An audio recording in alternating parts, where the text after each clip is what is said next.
Video অফিসের লোক আসছে নাকি রে? তাই তো রে ভাই, তাহলে দাদিকে বলি গা।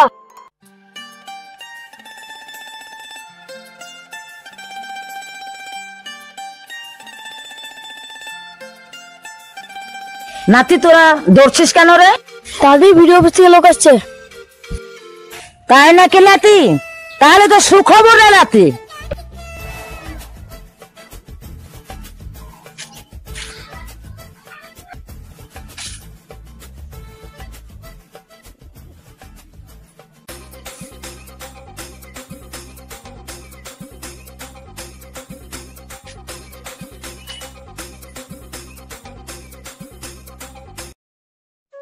দাদি দাদি তাড়াতাড়ি চেয়ারটা বের করো। ঠিক আছে ঠিক আছে, চেয়ার কি হবে? বসুন স্যার। ঠিক আছে। আপনার নাম সাথী?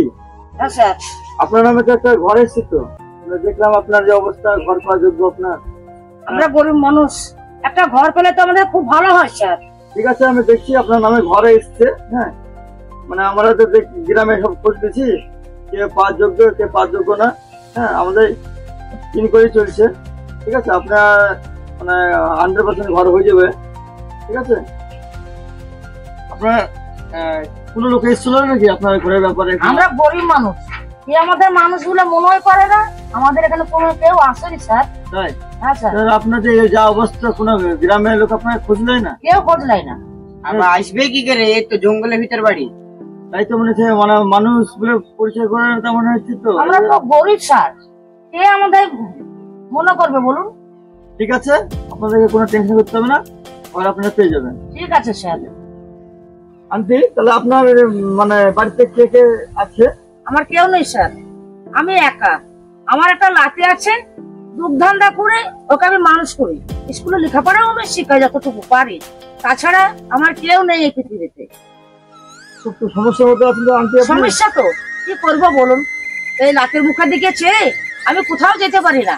এই জঙ্গলের মধ্যেই আমি পড়ে থাকি স্যার। মানে জঙ্গলে কেউ খোঁজ নেয় না আপনাকে? কেউ খোঁজ নেয় না, গ্রামের লোক কেউ খোঁজ নেয় না? গ্রামের লোকও খোঁজ নেয় না। আপনি অনেক মানে অসহায় থাকেন তো? আমি খুব দুঃখের মধ্যেই থাকি। রহমান, তুমি তাহলে বাড়ির ছবিটা তুলে নাও। ঠিক আছে? ঠিক আছে। হ্যাঁ, তাহলে আমি মানে যে দেখাতে হবে, হ্যাঁ অফিসে মানে না দেখালে তো হবে না। ঠিক আছে, তাহলে তুলো। হ্যাঁ ঠিক আছে।